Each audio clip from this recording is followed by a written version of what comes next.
गुरुदेव। सतगुरु जय गुरुदेव जी, मोहि बल एक तुम्हार, तुम बिन हित अपना नहीं, तन मन धन संसार।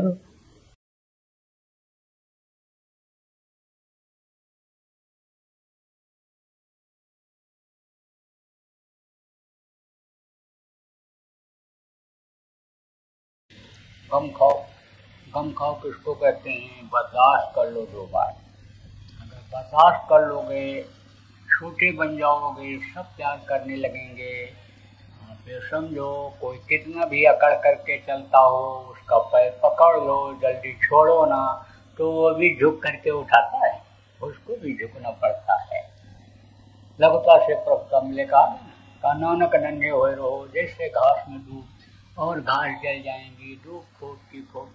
डूब घास देखो हमेशा हरी रहती है, और बड़ी बड़ी घास हैं ये गर्मी में सब जल जाती है। छोटे बन जाओ, सब प्यार करने। बुढ़ापा बड़ा कठिन होता है। बुढ़ापे में तो समझ लो समय पास करना रहता है, इसलिए जो लोग जवान हो ये मत सोचो कि हम जवान ही रहेंगे, बुढ़ापा आपकी भी आएगी। हम भी कभी जवानी में यही सोचते थे कि बुढ़ापा क्या होती है, और अब पता चल रहा कि अब बुढ़ापा क्या चीज़ है। गुरु महाराज के पास यानी आप तो समझो आज के करीब 50 साल पहले आया था, तो उस समय पर देखता था तो लगता था महात्मा गिरी बहुत अच्छी चीज़ है। अब पता चल रहा है महात्मा गिरी क्या चीज़ होती है। अब पता चल रहा है नाम दान देने में कितनी मेहनत पड़ती है, कितना झेलना पड़ता है, पता चल रहा है। तो आप प्रेमियों ये मत सोचो बच्चों कि हम बुढ़े नहीं होंगे, आपको भी बुढ़ा होना पड़ेगा। बहुओं ये मत सोचो कि हम बहू ही रहेंगी, आपको भी सास बनना पड़ेगा। तो आप ये समझो प्रेमियों कि बुढ़ापा कठिन होता है। बैठा रहता था बुढ़ा, तो लड़के लोग जाते थे, जब खाली बैठते थे, चलो चलो बाबा बहुत किस्सा कहानी सुनाते हैं, बाबा बढ़िया बढ़िया बात बताते हैं। अच्छी लगी बातें, लड़के जाने लगे। तो एक दिन सुस्त बैठा था, तो नरम थी तबीयत, तो कहा कि बताओ बाबा कुछ बताओ, नहीं बोला। फिर अरे बाबा कुछ बताओ, कुछ नहीं बोला। कहे ये डर गए इसलिए नहीं बोल रहे। सब बुढ़ा बोला हम किसी को नहीं डरते हैं। अरे डरते कैसे नहीं हो, डर गए हो आज। ओ भैया साहब, बाबू साहब, दाऊ साहब के पास बंदूक है गांव में, मार देंगे गोली तुमको, इसलिए उनसे डर गए हो। तो बोला हम किसी से नहीं डरते हैं, हम आदमी से नहीं डरते हैं, हम तो डरते हैं भगवान से, हम तो डरते हैं अपराध से, हम तो अधर्म से डरते हैं, उससे दूर रहते हैं, हम उससे डरते हैं, हम किसी से नहीं डरते हैं।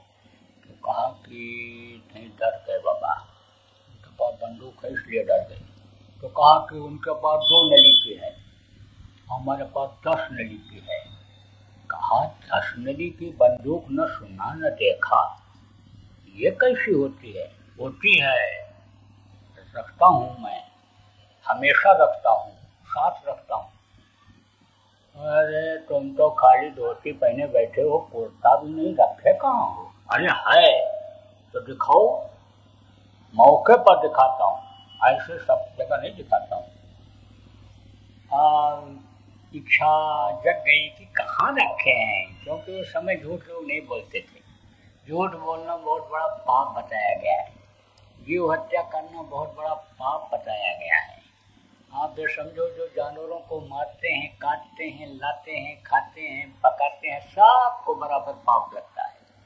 जो झूठ बोलते हैं, झूठ बुलवाते हैं, झूठी गवाही देते हैं, झूठा बोलने के लिए प्रेरित करते हैं, सबको पाप लगता है। तो झूठ बोलना ये पाप मानते थे।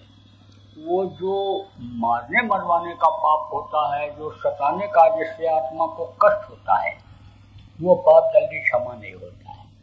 और अगर किसी की जान जा रही हो, मनुष्य मंदिर ये गिरने वाला हो, मस्जिद ये खत्म होने वाला हो, जिस काम के लिए भगवान की प्राप्ति के लिए मनुष्य शरीर मिला उसका काम पूरा नहीं हुआ और यह खत्म होने वाला हो, मोटी बात आप ये समझो, जान बचाने के लिए अगर झूठ बोल दिया जाए तो माफ हो जाता है।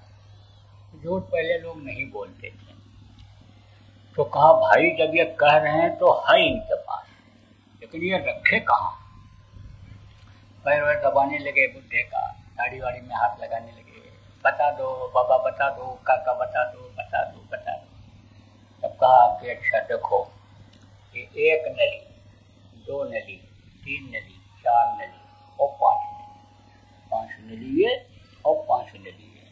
400 नली जब दिखाता हूँ ऐसे, जिसको भी ऐसे दिखा देता हूँ ऐसे, वही सिर झुका देता है, वही नतमस्तक हो जाता है मेरे सामने। छोटे बन जाओ तो सब प्यार करने लगे। बर्दाश्त में देखो बहुत बड़ी शक्ति होती है। औरत को गुस्सा आ जाए, पति चुप हो जाए, पति को गुस्सा आ जाए, पत्नी चुप हो जाए, भाई को गुस्सा आ जाए, भाई चुप हो जाए, सास को गुस्सा आ जाए, बहू चुप हो जाए, बहू को गुस्सा आ गए तो सास चुप हो जाए। क्योंकि सास और बहू का झगड़ा मशहूर है।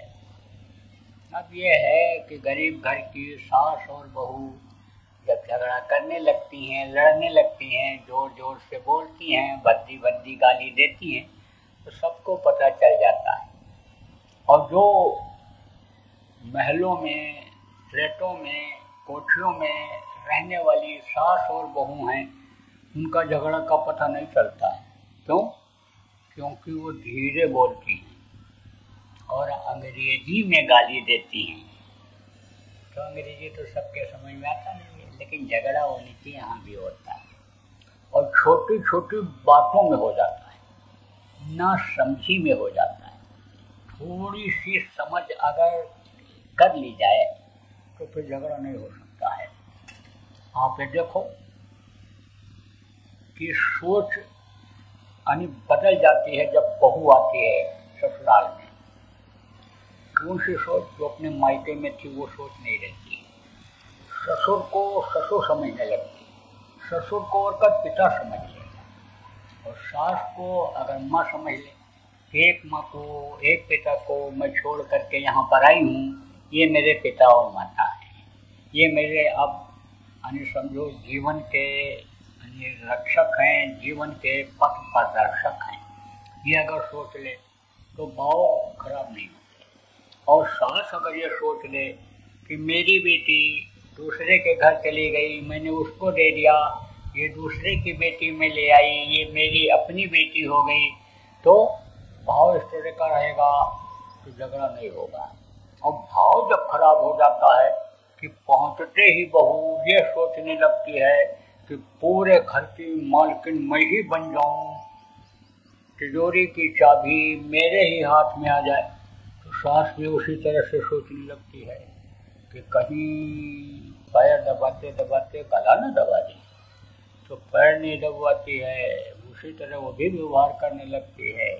अगर सास जैसा पसंद करती, ससुर जैसा पसंद करते हैं, बहू बना करके अगर उनको खिला दें, परिवार वालों को खिला दें, तो बहू क्या खाना चाहती है, क्या पसंद है, खुद बना ले तो कोई नहीं देखेगा। और नहीं उनके लिए अलग, अपने लिए अलग बनाएगी, तो बुढ़िया तो रसोई घर का चक्का डंडा लेकर 4 बार लगाएगी, जहाँ छुन्न मुन्न होगा तहाँ का देखेगी ही कि क्या बना रही है। इसलिए यह सब सेट करने की प्रेमियों जरूरत होती है। आप ये समझो जैसे छोटा बनने वाली बात मैंने बताया, छोटा बनने वाली बात जब दोनों में हो जाती है, दोनों अपनी गलती महसूस करें, दोनों बर्दाश्त कर लें, तो झगड़ा नहीं होता। एक सास और बहू रहती थी, उनमें झगड़ा नहीं होता था, बाकी गांव में खूब होता था। नारद का नाम आप लोगों ने सुना होगा। नारद का काम क्या था? झगड़ा लगाने का। अब भी लोग कहते हैं बहुत से लोगों को ये नारद है, नारद। संगत में भी नारद का काम बहुत से लोग कर जाते हैं, लड़ा बेड़ा देते हैं, पति पत्नी लड़ा देते हैं, भाई भाई को लड़ा देते हैं। यानी ऐसा जानकारी वो करके रखते हैं कि किस पॉइंट पर कौन दब जाएगा, और उसका नस पकड़ लेते हैं और दोनों को अपने कंट्रोल में रखते हैं। ऐसे लोगों से प्रेमियों होशियार रहना चाहिए। जो लड़ाके भिड़ाने वाले हैं, जो दूसरों की निंदा करने वाले हैं, समझ लो आपकी भी निंदा वो दूसरे से करेंगे, दूसरे की कमी जो बताते रहते हैं समझ लो आपकी भी कमी वो दूसरों को बताएंगे। आप ये समझ लो कि उनका स्वभाव बन जाता है उसी तरह। ऐसे नारद का भी स्वभाव बन गया था। तो नारद जा रहे थे गांव में, तो लड़कों ने कहा कि प्रभु प्रभु बेटे रुको, पैर छुए और बोले प्रभु आपकी बड़ी महिमा है, बड़ा नाम है, प्रभु आप झगड़ा करा देते हो। तो हमारे गांव में यानी समझो कि एक सेठ जी रहते हैं, सेठानी जी रहती हैं, तो उनमें कभी झगड़ा नहीं हुआ, उनमें आप झगड़ा करा दो। बोले करा देंगे हो जाएगा झगड़ा, देख लेना। अब पहुंचे सेठानी के पास, गांव में बैठे, खुश हो गए। सेठानी पानी पत्ता पिलाया। बोले सेठानी तू बहुत मेहनत करती है, दिन रात लगी रहती है काम में, खूब सेवा करती है, परिवार वालों की, जानवरों की, सबकी खूब देख रेख करती है, तेरा सेठ तो बिल्कुल बेकार आदमी। कहे अरे नहीं, हमारे पति हैं, परमेश्वर हैं, हमारे तो वही सब कुछ है, बहुत मेहनत करते। क्या मेहनत करते हैं, उनको तो बस हाय पैसा, हाय पैसा, हाय पैसा, बस दिन रात वही हलोटते रहते हैं, तुम लोगों का कोई ध्यान रखते हैं?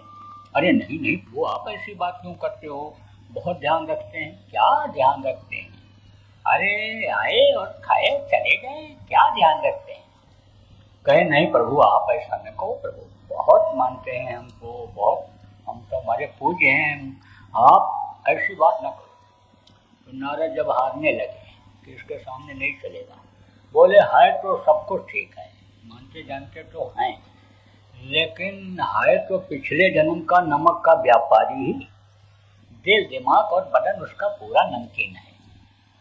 और न अगर विश्वास पड़े तो आज रात को जब खा करके सोने लगे तो चाट करके देख लेना, बदन चाट के देख लेना, नमकीन बदन मिलेगा तुझको, शरीर को चाट के देख लेना। अब इतना कहकर निकल गए। अब वो बोली सोची भाई कुछ कहकर गए हैं तो क्या दिक्कत है, जब सो जाएंगे तो देख लेंगे चाट करके कि नमकीन लगता है कि मीठा लगता है, कैसा लगता है। सेठ के पास पहुंचे, वहां गद्दी पास। बोले वाह सेठ क्या जलवा है आपका, पूरे मंडी में, पूरे बाजार में आपका नाम है, क्या मेहनत आपने की, क्या कहाँ थे आप, कैसा बनाया सब पूरा। आप देखो इतने अच्छे, इतने भले, इतने धार्मिक और इतने प्रसिद्धि वाले, और आपकी औरत बिल्कुल बेकार है, दो कौड़ी की नहीं। वो आप ऐसी बात क्यों करते हो? अरे क्या करते हैं, कोई ध्यान रखती है, दो ठो पराठा सेक देती है, जाओ दिन भर खाओ पड़े रहो, जब चले आते हो बढ़िया बढ़िया बनाती है, खाती है। अरे नहीं नहीं प्रभु बहुत त्यागी औरत है, लक्ष्मी है, जब से आई तब से देखो दिन दूना चार चौगुना सब बढ़ता चला जा रहा है, कोई दिक्कत नहीं है प्रभु, आप ऐसी बात क्यों करते हो? अरे क्या बताओ, हम आपके समझे कुछ नहीं आ रहा है, आप तो बस पैसा इकट्ठा करने लगे हो, आप तो कोई ध्यान नहीं देते हो, सुबह चले जाते, दिन में कहाँ जाती है, क्या करती है, कुछ पता है आपको? बोले नहीं नहीं प्रभु शंका मत पैदा करो, मेरी लक्ष्मी बिल्कुल सती है, सावित्री है, मेरी पत्नी को ऐसा मत कहो। नारद सोचे हम यहाँ भी फेल हो रहे हैं। चलते चलाते बोले कि सब कुछ हो सेठ, लेकिन है तो पिछले जन्म की कुतिया। जब रात को सो जाते हो तो आपका बदन चाटती है, और चाहे आप देख लेना, कहकर निकल गए। अब सेठ जो है वो खाए, हाँ खर्राटा लिए, इसे बनावटी खर्राटा तो एक बार, तब तक उसने कहा नारद जी कह गए थे तो लाओ चाट के देख। तो चाटा जैसे तैसे दिया, चाटा से ऐसे निकाल के ऊपर, कहा कुटिया कहीं की, तो उसने कहा गनिया कहीं का, उसने कहा कटिया कहीं का, गनिया कहीं की, वो झगड़ा हो गया। अब लड़के खुश हो गए। 2-4 दिन 10 दिन बीता, नारद जी फिर उधर से जा रहे थे। कहा प्रभु क्या आपकी महिमा है, जिसकी तरफ देख लो उसी में झगड़ा हो जाए। प्रभु हमारे गांव में सास और बहू 2 रहती, उनमें झगड़ा नहीं हुआ, उनमें करा दो। बोले अच्छा तो चलो पहुंचो वहाँ, अभी हम पहुंचते हैं, कराते हैं झगड़ा। अब लड़के तो घर के बाहर गए, वहाँ बैठ गए। कि झगड़ा होने की आवाज़ सुनाई पड़े। तो नारद की दिव्य दृष्टि खुली हुई थी। दिव्य दृष्टि किसको कहते हैं? इन्हीं दोनों आंखों के बीच में तीसरी आंख है, जिसको आत्मचक्षु नेत्र कहते हैं। उसके सहारे से वो सब जगह देख लेते थे, विष्णु लोक में पहुंच जाते थे, विष्णु से मिलकर चले आते थे, ब्रह्मा जहाँ चाहे तहाँ चले जाए। त्रिकालदर्शी थे। त्रिकालदर्शी किसको कहते हैं? जो भूत वर्तमान भविष्य सब देखता है, जमीन का भी देखता है, स्वर्ग और वैकुंठ का भी देखता है। तो आप क्या समझो कि यानी उनकी दिव्य दृष्टि खुली थी। तो दिव्य दृष्टि के सहारे देखा कि क्या कर रही है सास और बहू। तो सास तो चढ़ी हुई थी सीढ़ी के ऊपर, बांस की सीढ़ी होती थी पहले, उसी पर चढ़ करके अचार का मटका उतार रही थी और बहू नीचे खड़ी थी। नारद ने सोचा मौका बहुत अच्छा है, गांव को भेजो और मटका ढकेल दे। जैसे मटका गिरेगा तैसे दोनों कुत्ते की तरह लड़ेंगे। गांव को भेजा और उसने धक्का दे दिया मटके को पकड़ाते समय। मटका नीचे गिर गया, अचार का घड़ा हुआ अचार का नीचे गिरा, जैसे तैसे घड़ा फूट गया। तो सास बोली, उतर करके आई नीचे, बहू मेरे से बड़ी गलती हो गई, मैं तुमको मटका पकड़ा नहीं पाई। और बहू पैरों पे गिर पड़ी, बोली माता जी, अम्मा जी, मैं पकड़ नहीं पाई, मेरी गलती। वो कहे नहीं मेरी गलती, कहा नहीं मेरी बेटी मेरी गलती, वो कहे नहीं माँ मेरी गलती। नारद वहाँ दरवाजे पर खड़े देख रहे हैं, कह रहे हैं अब कौन सा मंत्र मारूं, अब कौन सी विद्या लागू करूं, कौन सा श्लोक पढ़ूं, अब तो मैं बिल्कुल फेल हो गया हूँ। नारद पहुंचे दोनों के सामने, बोले देखो न तुम्हारी गलती न इनकी गलती, गलती तो मेरी है जो तुम्हारी जैसी सास और बहू के बीच में मैंने झगड़ा कराने की कोशिश किया। तो अगर छोटे बन जाओ, सब प्यार करने लग जाएं। अब कभी कभी ऐसा भी होता है कि औरतें आदमी उठ जाते हैं घर से, सुनते सुनते बातें ऐसी होती हैं कि जो अंदर जगह बना लेती हैं, घाव बना लेती हैं। और वो घाव जल्दी भरता नहीं है, लठ मार दो तो वो घाव भर जाता है, बातों का घाव भरता नहीं है। तो ऐसी बातें होती क्यों हैं और ऐसी स्थिति में करना क्या चाहिए, ये भी आपको बता दूं। देखो संतों का दर्जा अलग होता है, ऋषि मुनि योगी योगेश्वर अलग होते हैं, बताने का समय नहीं है, लेकिन ये आप विश्वास करो। तो संत भी माँ के पेट में ही पलकर बाहर निकलते हैं, लेकिन वो अपनी आत्मा को जगा करके परमात्मा तक पहुंचा देते हैं। तो परमात्मा की ताकत उनके जीवात्मा में आ जाती है, और वो जीवात्मा रहती कहाँ है? शरीर में रहती है। तो शरीर में भी ताकत आ जाती है।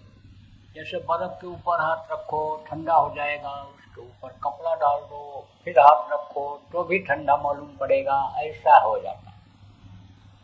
तो कहा संतों की महिमा में कहा गया है कि संतों की महिमा अनंत अनंत क्या उपकार, अनंत उपकार संत करते हैं, दूसरों के लिए ही आते हैं। परमार्थ के कारण संत अंदर है।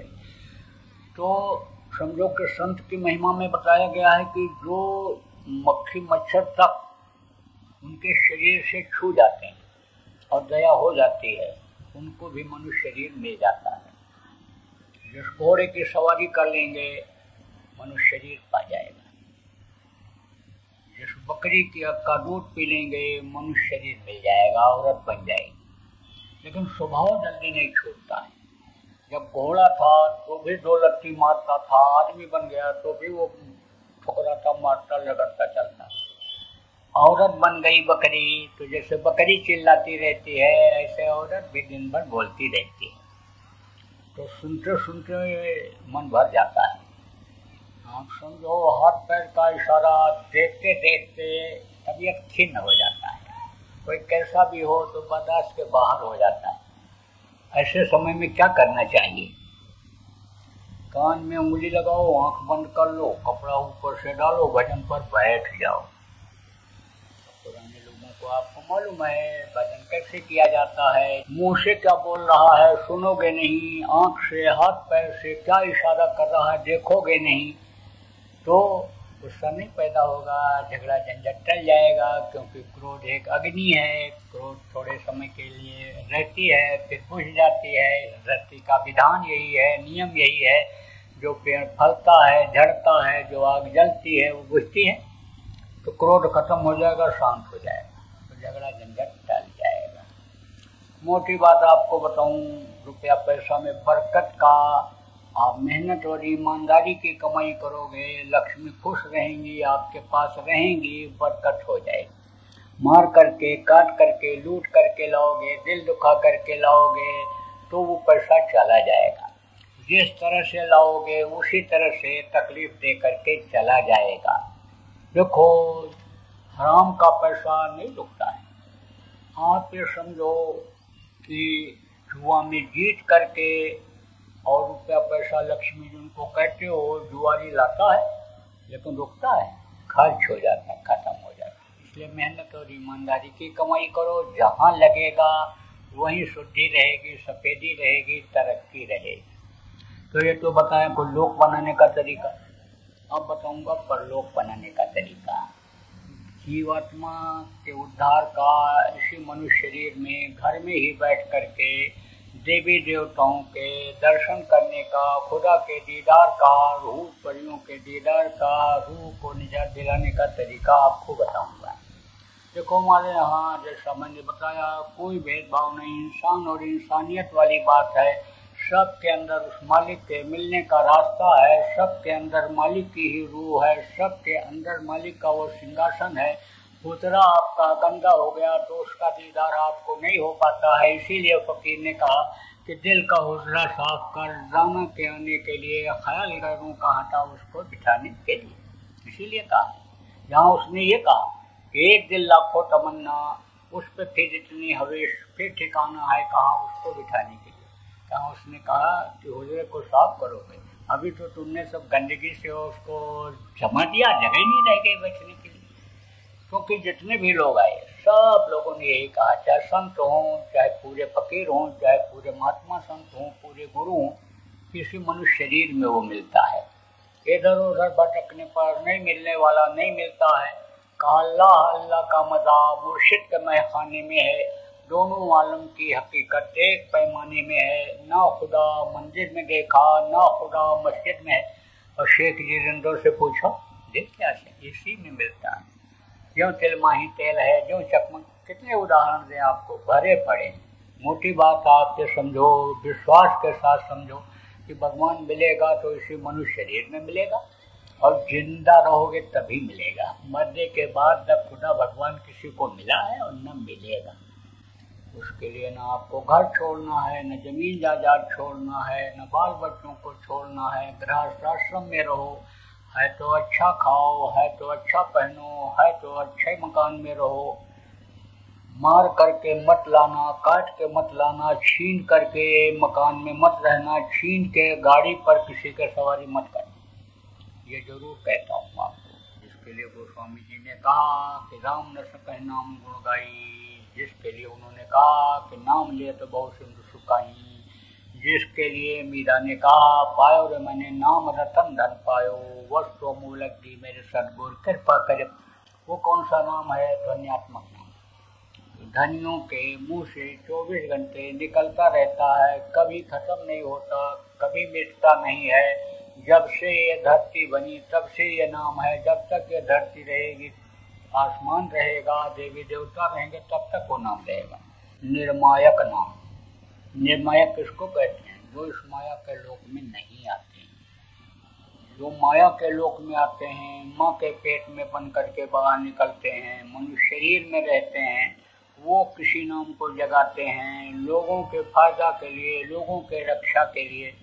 वो मायक नाम होता है। तो ये धरती महापुरुषों से कभी खाली नहीं रही, समय समय पर आते रहे। त्रेता में आए, राम बन करके आए, उन्होंने राम नाम को जगाया। देखो, विभीषण के घर पर राम राम लिखा हुआ था। विभीषण का घर लंका दहन में नहीं जला, इतनी शक्ति उस समय पर थी।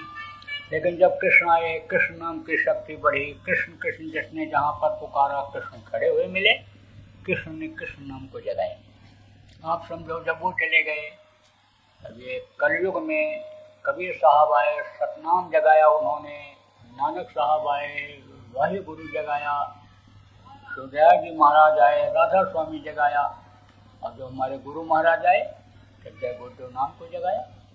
जगाया कैसे जाता है आपको नहीं पता है कि आप कहाँ से जुड़े हुए हो, उस परमात्मा से जुड़े हुए हो, बहुत पतले तार के द्वारा। ऐसे ही जब महापुरुष नाम को जगाते हैं, जिस नाम को जगाते हैं, पतले तार के द्वारा उस प्रभु से, खुदा भगवान हक जिसको कहते हो, उससे जोड़ देते हैं। और जब उस नाम को आदमी बोलता है तो उसी तार के द्वारा आवाज वहाँ पहुँच जाती है, वो मददगार हो जाता है, तुरंत मदद करता है।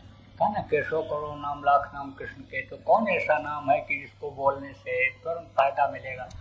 तो जय गुरुदेव नाम बोलने से फायदा मिलेगा। बहुत लोगों को फायदा हुआ, बहुत लोगों को मुसीबत में बचाया जय गुरुदेव नाम ने। अब कहाँ तक आपको बताऊं, मैं ज़्यादा बताऊंगा तो आप कहोगे कि ये हमारे और नामों को छुड़वा दे रहे हैं, बस केवल जय गुरुदेव नाम का प्रचार करें। प्रचार तो हम लोगों ने किया, खूब किया, अब तो आप करोगे प्रचार। अरे आप करोगे, तरीका जब सीख जाओगे और तरीके से जब आप नाम को बोलोगे तो आपको जब फायदा दिखेगा तो आप खुद प्रचार करोगे। आप समझो, जितने भी लोग यहाँ बैठे हो, आपके घर में किसी भी तरह की तकलीफ रहती हो, कोई भी टेंशन, बीमारी, लड़ाई झगड़ा या कोई भी कष्ट है आपको घर में, बाहर आपको आराम मिलता है, अंदर जाते हो दम घुटता है, तकलीफ होती है, तो आप लोग अपने अपने घरों में, बच्चे बच्चियों, 1 घंटा सुबह शाम जय गुरुदेव नाम की ध्वनि बोलना शुरू कर दो। बोलवाना पूरे परिवार को शुरू कर दो। और जिन घरों में नामदानी लोग हो हैं, सबको इकट्ठा करके 1 घंटा सुमिरन ध्यान भजन जरूर कराओ। रात को सोने से पहले जय गुरुदेव नाम की ध्वनि बोल करके सो, सुबह उठो जय गुरुदेव नाम ध्वनि बोल करके फिर बिस्तर छोड़ो। आप खाना बनाती हो, भोजन बनाती हो, खा लेती हो, खिला देती हो बच्चियों, उसको प्रसाद बना लो। भोजन तैयार हो जाए तो नाम ध्वनि बोल करके और फिर खाओ खिलाओ, प्रसाद बन जाएगा। तो इतना करके देखो कितना फायदा होता है। फायदा होता तो मानो, उन्हें कोई जोर जबरदस्ती तो है नहीं। शाकाहारी पूरा परिवार होना चाहिए, नशा मुक्त परिवार होना चाहिए, मांस मछली अंडा शराब घर में आना नहीं चाहिए।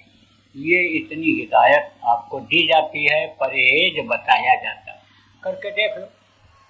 मुसीबत में जय गुरुदेव नाम बोलना और प्रचार कर दो इस बात का कि कोई भी शाकाहारी नशा मुक्त व्यक्ति मुसीबत के समय जय गुरुदेव नाम बोलेगा तो उसकी मदद तो होगी। हम नाम ध्वनि बोलना कैसे है ये भी बता दूं आप, जो नए लोग आए हो सीख लो। जय गुरुदेव जय गुरुदेव जय गुरुदेव जय जय गुरुदेव।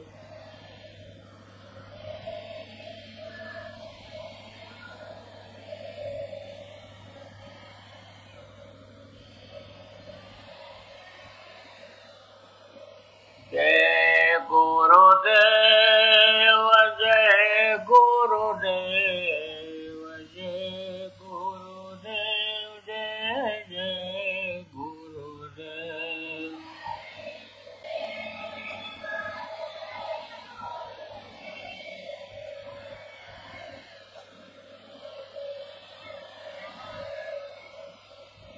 जय गुरुदेव जय गुरुदेव जय गुरुदेव जय जय गुरुदेव।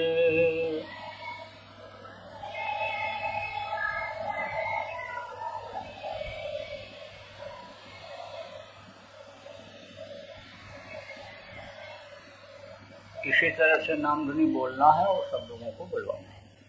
आपको न साधु बनना है, न शरीर को तपाना है, न दाढ़ी बढ़वाना है, न मुड़वाना है, कुछ नहीं करना है। ऐसे जैसे हो ऐसे रहो। जहाँ पर आप भोजन खाते हो, जिसके साथ बैठते हो, जिसको अपना जाति बिरादरी मानते हो, आप वहीं पर शाकाहारी भोजन खाओ। लड़का लड़के का शादी ब्याह जहाँ करते हो वहाँ पर करो। हम उसमें कोई बाधा नहीं डालते। ये जरूर कहते हैं कि लड़के लड़कियाँ जब बड़े हो जाएं तो उनका शादी ब्याह जरूर कर दो। दायित्व जो आपका होता है, जिम्मेदारी जो आपकी होती है, उसको जरूर निभाओ। बच्चे और बच्चियों को अपने पसंद से खोजना न पड़े, क्योंकि इनकी पसंद जो होती है रूप रंग की होती है, धन दौलत की होती है, पढ़ाई लिखाई की होती है, तो कहीं धोखा न हो जाए कि शादी भी करो और 2 महीना भी न बीते तलाक के मुकदमे चालू हो जाएं, दहेज का मुकदमा चालू हो जाए। तो ऐसा मत करो। समय से सब काम आप करना प्रेमियों सीखो। आप समझो कि आपकी जो ये समाज की मर्यादा बनी हुई है उसको बनाए रखना चाहता हूँ। तो आप तो कुछ लोग कहोगे कि भाई बहुत से लोग दीक्षा नामदान देते हैं, कान फूंकते हैं, कंठी बांधते हैं, तो वो लोग तो पहले ही लोटा धोती दक्षिणा सब रखवा लेते हैं। और यहाँ तो कुछ दक्षिणा की बात कहा ही नहीं इन्होंने। अरे भाई, तो दक्षिणा की परंपरा तो रही ही है, दे दो आज दक्षिणा। लेकिन देना क्या है? आपको अपनी बुराइयों को यहीं छोड़ जाना है, बुरे कर्म मत करना, यही आपकी होगी दक्षिणा। अभी तक जो मांस खाया, मछली खाया, अंडा खाया, शराब पिया, दूसरी औरत के साथ बुरा कर्म किया, दूसरे पुरुष के साथ बुरा कर्म किया, अब मत कर।